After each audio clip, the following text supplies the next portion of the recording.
Bienvenidos al curso de Introducción a la Programación Orientada a Objetos. Mi nombre es Junior Altamiranda y voy a ser el profesor de este curso, que forma parte del programa de actualización docente. La motivación de este curso. Este curso hará que el estudiante comprenda e interprete los conceptos fundamentales de la programación orientada a objetos, como son las clases y los objetos y todos los que se deriven de ellas. Va a permitir desarrollar la creatividad, la comparación, el análisis y poder enfrentar retos con el ánimo de dar soluciones a problemas cotidianos. Igualmente va a permitir desarrollar la capacidad de comunicación, el espíritu investigativo y crítico, el trabajo en equipo y la utilización del aprendizaje independiente y colaborativo, igualmente para la resolución de los problemas. Y por último, podrá diseñar y desarrollar aplicaciones que den soluciones confiables y que permitan mejorar procesos. Si vemos la gráfica, es como la llave que va a permitir abrir un mundo donde los problemas se resuelven por medio de la programación de las computadoras. Introducción. Un programa es un conjunto de pasos que se deben seguir para resolver un problema, y la programación orientada a objetos se amolda a la forma de pensar del hombre, donde ve lo que lo rodea como objetos y clases. Entonces, en este curso yo voy a ser como alguien que va a abrir una llave que va a dejar salir el conocimiento a ustedes, y ustedes son los responsables de adquirirlos. Uno de los conceptos importantes que debemos saber es qué es la programación. Para nosotros es un conjunto de instrucciones que nos permiten realizar un conjunto de tareas en una computadora, que se escribe en un lenguaje y que se puede dividir en partes, y a la final se puede implementar como un algoritmo. Pero si lo vemos como de manera gráfica, podemos ver que es como nosotros extraemos nuestras ideas y las convertimos en instrucciones para ser ejecutadas por un computador. La programación debe alcanzar tres objetivos. Primero, corrección. Un programa es correcto si hace lo que debe hacer. Es importante especificar claramente qué debe hacer el programa antes de desarrollarlo y compararlo con lo que realmente hace. 2. Claridad. Es muy importante que el programa sea lo más claro y legible posible para mejorar el mantenimiento del software o realizar ampliaciones y modificaciones. 3.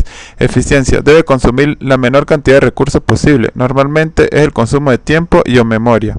Como podemos ver, es un ciclo entre lo que se diseña, lo que hace el programador, y lo que se verifica luego cuando el programa está en funcionamiento. Metodología de programación. Para lograr los puntos anteriores es necesario utilizar una metodología de programación. Entonces, lo primero que nos preguntaremos es qué se entiende por metodología de la programación.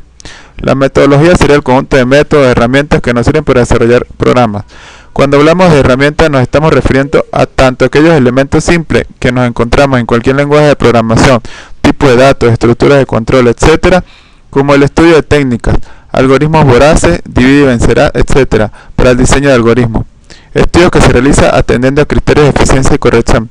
Por eso, en este caso, nuestro programador tiene esa cara, porque dependiendo de la metodología que utilizamos, el diseño y la implementación es diferente. El desarrollo de programas ha sufrido una evolución desde los primeros sistemas de cálculo, implementados en grandes computadoras. Aquellos sistemas enfocaban todo el esfuerzo de desarrollo en la escritura de programas que realizaban todo tipo de cálculo. Desde entonces han surgido dos grandes cambios.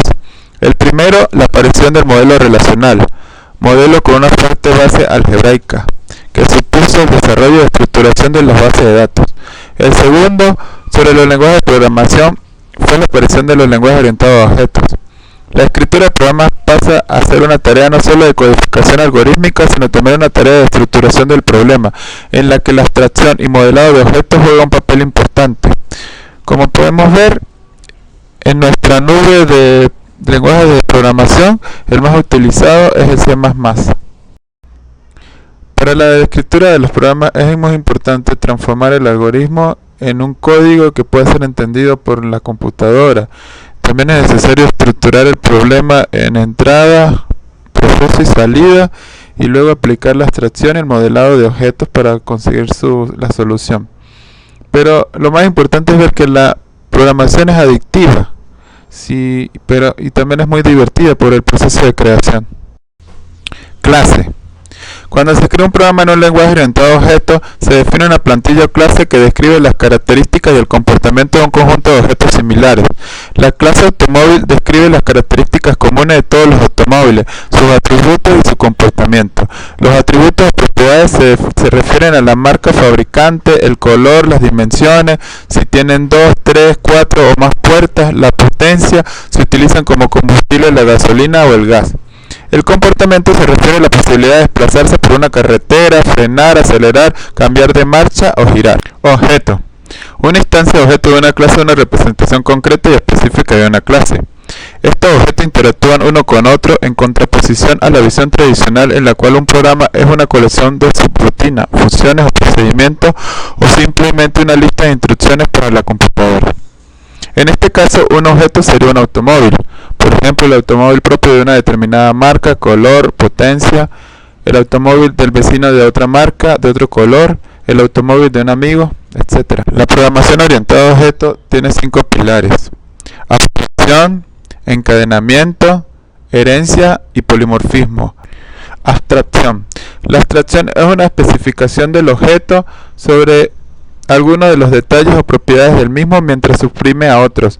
Una buena abstracción es aquella que enfatiza sobre detalles significativos al lector y al usuario y suprime detalles que son al menos por el momento irrelevantes o que causan distracción. En nuestro ejemplo tenemos un objeto carro y tenemos los atributos que son el color verde, el año 2000, la transmisión automática. Tenemos datos encapsulados que son los cauchos, el chasis y el motor. Y tenemos nuestras funciones o métodos, que es el encendido, la aceleración, el apagado, etc. Encapsulamiento. Se denomina encapsulamiento al ocultamiento del estado, es decir, de los datos miembros de un objeto de manera que solo se puedan cambiar mediante las operaciones definidas para ese objeto. Cada objeto está aislado del exterior en un módulo natural y la aplicación entera se reduce a un agregado o rompecabezas de objetos. El aislamiento protege a los datos asociados a un objeto contra su modificación por quien no tenga derecho a acceder a ellos, eliminando efectos secundarios e interacciones. Es decir, que si yo tengo un objeto gato, la única manera de yo acceder a sus datos y a sus métodos es por medio de su clase. Herencia. Es el mecanismo fundamental para implementar la reutilización y extensibilidad del software. A través de ella, los diseñadores pueden construir nuevas clases partiendo de una jerarquía de clases ya existente. Es la relación entre una clase general y otra clase más específica. Por ejemplo, si declaramos una clase carro rústico derivada de una clase carro, todos los métodos y variables asociados con la clase carro son automáticamente heredados por la subclase carro rústico. Polimorfismo. En programación orientada a objetos, el polimorfismo se refiere a la capacidad para que varias clases derivadas de una antecesora utilicen un mismo método de forma diferente. Por ejemplo, podemos crear dos clases distintas, caballo y carro, que heredan de la superclase transporte. La clase transporte tiene el método abstracto avanzar, que se implementa de forma distinta en cada una de las subclases. Carro y caballo avanzan de forma distinta. Para concluir con la programación orientada a objetos, todo se basa en la idea de un mundo lleno de objetos, así que es una idea natural para nosotros. También existe un sinfín de posibilidades en la programación, ya que para distintos programadores la manera de resolver el problema es diferente. Y para ello se necesita una inspiración artística para poder diseñar los programas. Ahora queda de parte de ustedes afianzar estos conocimientos para la próxima clase, para que comencemos directamente en la parte de la programación ya en sí y el diseño de algoritmos.